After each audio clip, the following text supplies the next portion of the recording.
2024년 6월 13일 목요일 하나님 나라를 시작하는 말씀 묵상 시간입니다. 오늘 우리에게 주신 하나님의 말씀 사도행전 20장 1에서 16절 말씀을 오늘부터 목요일은 젊은이 누리 1순의 정하영 집사님께서 봉독해 주시겠습니다. 하나님의 말씀을 경청하십시오. 소요가 그침에 바울은 제자들을 불러 권한 후에 작별하고 떠나 마게도냐로 가니라. 그 지방으로 다녀가며 여러 말로 제자들에게 권하고 헬라에 이르러 거기 석 달 동안 있다가 배 타고 수리아로 가고자 할 그때에 유대인들이 자기를 해하려고 공모함으로 마게도냐를 거쳐 돌아가기로 작정하니 아시아까지 함께 가는 자는 베레아 사람 브로의 아들 소바더와 데살로니가 사람 아리스다고와 세군도와 더벳 사람 가이오와 및 디모데와 아시아 사람 두기고와 드로비모라. 그들은 먼저 가서 드로아에서 우리를 기다리더라. 우리는 무교절 후에 빌립보에서 배로 떠나 닷새 만에 드로아에 있는 그들에게 가서 이레를 머무니라. 그 주간의 첫날에 우리가 떡을 떼려 하여 모였더니 바울이 이튿날 떠나고자 하여 그들에게 강론할세 말을 밤중까지 계속하매 우리가 모인 윗다락에 등불을 많이 켰는데 유두고라 하는 청년이 창에 걸터 앉아 있다가 깊이 졸더니 바울이 강론하기를 더 오래 하매 졸음을 이기지 못하여 3층에서 떨어지거늘 일으켜 보니 죽었는지라. 바울이 내려가서 그 위에 엎드려 그 몸을 안고 말하되 떠들지 말라 생명이 그에게 있다 하고 올라가 떡을 떼어 먹고 오랫동안 곧 날이 새기까지 이야기하고 떠나니라. 사람들이 살아난 청년을 데리고 가서 적지 않게 위로를 받았더라. 우리는 앞서 배를 타고 아소에서 바울을 태우려고 그리로 가니 이는 바울이 걸어서 가고자 하여 그렇게 정하여 준 것이라. 바울이 아소에서 우리를 만나니 우리가 배에 태우고 미둘레네로 가서 거기서 떠나 이튿날 기오 앞에 오고 그 이튿날 사모에 들르고 또 그 다음날 밀레도에 이르니라. 바울이 아시아에서 지체하지 않기 위하여 에베소를 지나 배 타고 가기로 작정하였으니 이는 될 수 있는 대로 오순절 안에 예루살렘에 이르려고 급히 가미러라. 바울은 3년의 에베소 사역을 매듭 짓고 마게도냐 지역으로 향하게 됩니다. 그동안 복음의 열매인 마게도냐의 지역의 교회, 빌립보, 데살로니가, 베레아 등등의 이 마게도니아 지역의 교회들을 방문하여 격려를 합니다. 그리고 더 밑으로 내려가 고린도 지역에 3달간 머무르게 됩니다. 사도 바울은 2차 여행 때처럼 배를 타고서 곧바로 안디옥으로 귀환하려고 했으나 유대인들이 바울을 해하려 한다는 음모를 듣고 해로가 아닌 육로로 돌아가게 됩니다. 예정이 없던 다시 마게도냐 지역을 지나 드로아 지역으로 돌아오게 됩니다. 바울 일행은 일주일 동안 이 드로아에 머물게 되며 떠나기 하루 전 그곳에서 바울은 말씀을 전하고 예배하는 시간을 갖게 됩니다. 시간이 많이 있지 않다 보니 사람들은 일이 끝나고 저녁쯤 모이게 되었고 사도 바울의 말씀 강론은 밤중까지 이어졌다고 기록되어 있습니다.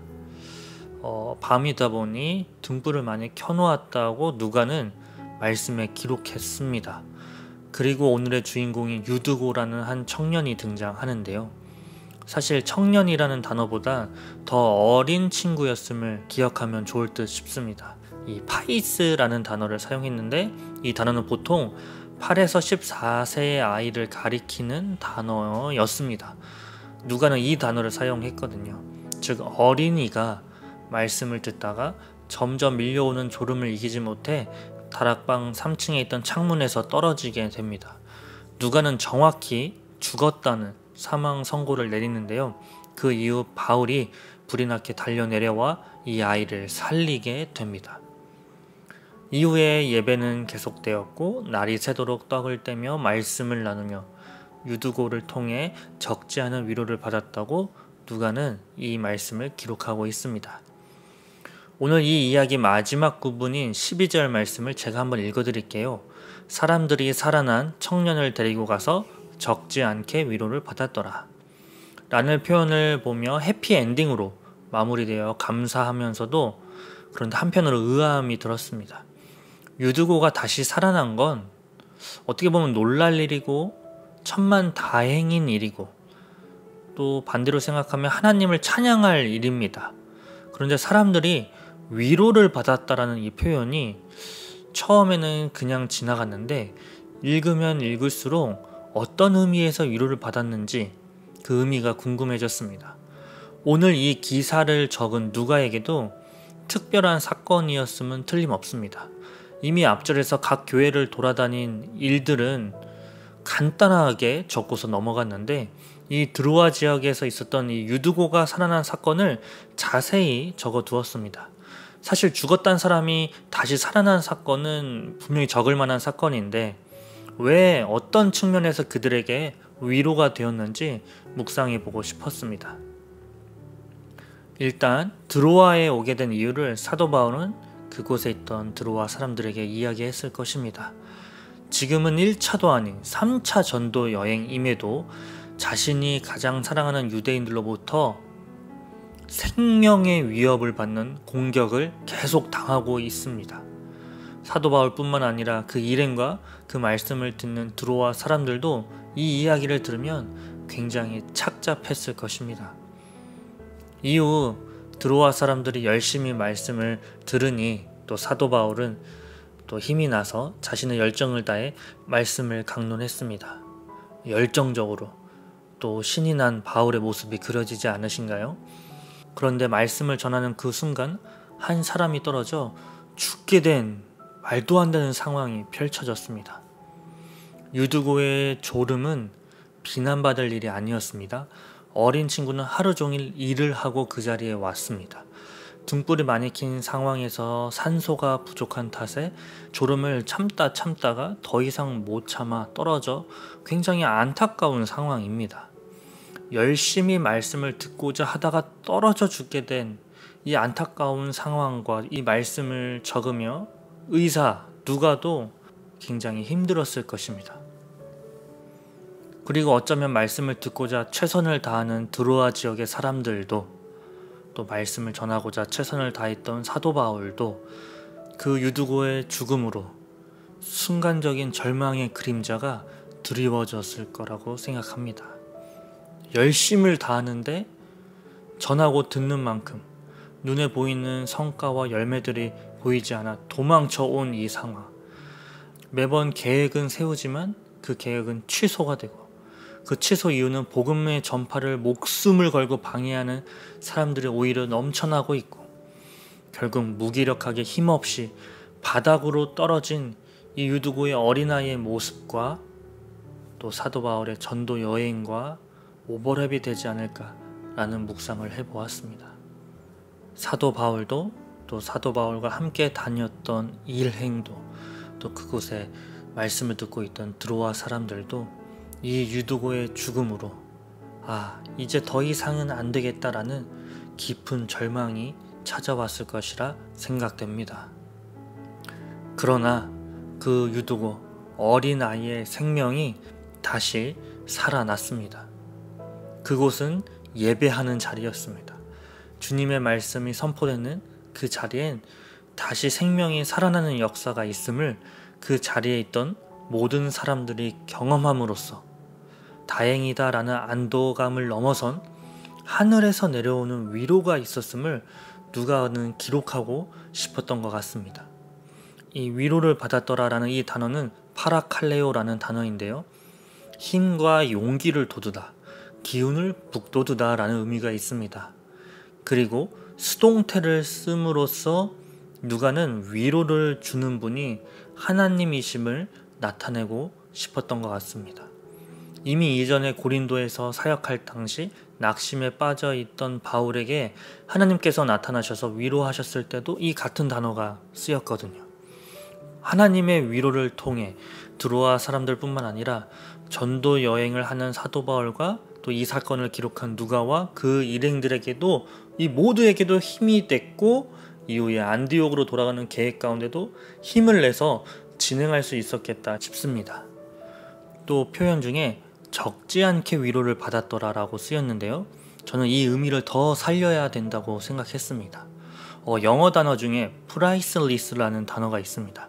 원래 less가 붙으면 더 적은, 덜 이런 뜻이어서 사실 직역하게 되면 값이 덜 나가는 뜻이겠지만 이것은 단순히 값이 덜 나간다는 뜻이 아닌 값을 매길 수 없을 정도로 귀중한 것을 나타낼 때 이 단어가 쓰이죠.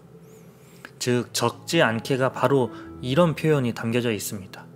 헤아리다 라는 이 단어에 앞에 부정어가 붙어서 헤아리지 못한다가 원래 뜻입니다. 그런데 오히려 헤아릴 수 없을 만큼의 큰 위로가 더 적절한 번역이라는 것이죠. 적지 않게 위로를 받았다라기보다 하늘에서 내려온 헤아릴 수 없을 만큼의 큰 위로가 임했다라는 번역이 훨씬 더 적절합니다. 이 표현은 이 사건에만 사용한 것으로 보아 기록한 누가에게도 이 사건이 얼마나 특별했는지, 얼마나 큰 위로가 임했는지를 깨달을 수 있었습니다. 사랑하는 우신 가족 여러분, 오늘 말씀을 묵상하며 바라기는 이 오늘 말씀에 임한 하나님의 크고 큰 위로가 우리 우신 성도님들 삶에도 임하기를 간절히 기도합니다. 함께 기도하겠습니다. 하나님, 어쩌면 우리의 삶이 바울의 전도 여행, 또 고달픈 유두고의 삶일지 모르겠습니다. 간절히 바라기는 위로가 필요한 성도님들에게 하늘의 위로, 넘치는 위로가 있기를 간절히 기도합니다. 죽음과도 같은 상황에 처한 우리를 불쌍히 여기셔서 생명의 살아남의 위로가 있을 수 있도록 우리에게 은혜를 베풀어 주옵소서. 예수님의 이름으로 기도합니다. 아멘.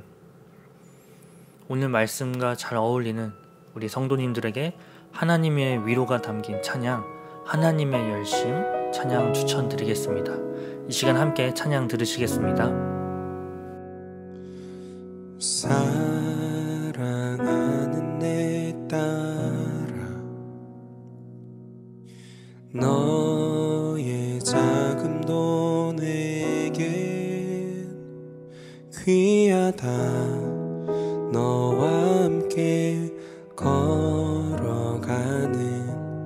모든 시간이 내게 힘이라. 사랑하는 아들아, 내 연약함도 내겐 금이라. 너로 인해 잃어버린 나의 양들이 돌아오리라.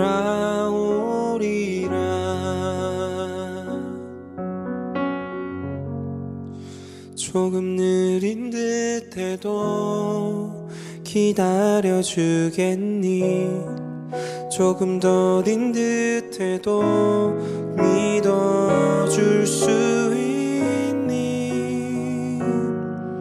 네가 가는 그 길 절대 헛되지 않으니 나와 함께 가자. 앞이 보이지 않아도 나아가 주겠니? 이해되지 않아도 사랑해 주겠니? 너의 눈물의 기도 잊지 않고 있으니 나의 열심으로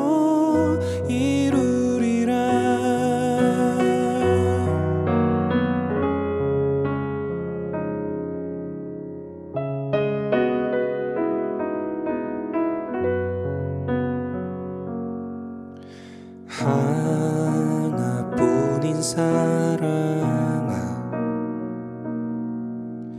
내게 부탁이 있다. 길 잃어 지친 영혼 돌아보라. 나의 품으로 안기어라. 조금 지켜주겠니? 조금 더딘 듯해도 믿어줄 수 있니? 네가 가는 그 길 절대 헛되지 않으니 나와 함께 가자. 앞이 보이지 않아도 나아가 주겠니? 이해되지 않아도 사랑해 주겠니? 너의 눈물의 기도 잊지 않고 있으니 나의 열심으로 이루리라. 내게 그 땅을 부탁한다.